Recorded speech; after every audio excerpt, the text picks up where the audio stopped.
في المدارس حول العالم يواجه ملايين الطلاب شيئاً أكثر ضرراً من الدرجات السيئة، إنه التنمر.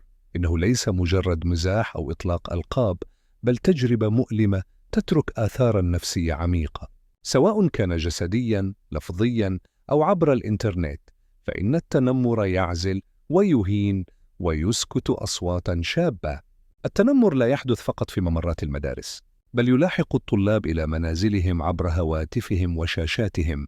التأثير النفسي قد يؤدي إلى القلق، الاكتئاب، وأحياناً التفكير في إيذاء النفس. لكن الحقيقة هي لا أحد يستحق أن يشعر بعدم الأمان أو بأنه غير مسموع أو غير محبوب.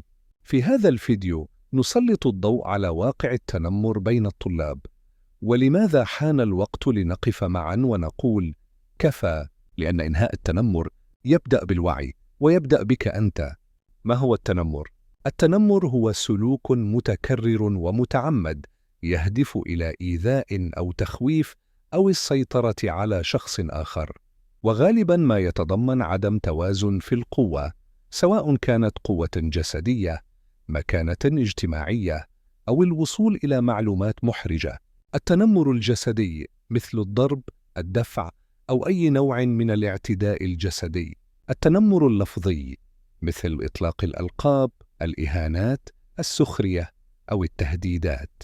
التنمر الاجتماعي مثل نشر الشائعات، استبعاد شخص من مجموعة، أو إحراجه أمام الآخرين.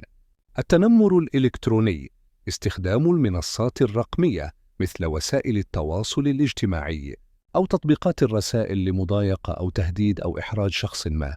وفي النهاية، كن لطيفاً. الكلمات تترك أثراً والأفعال تترك جراحاً. قل لا للتنمر، واختر الاحترام، التعاطف والسلام.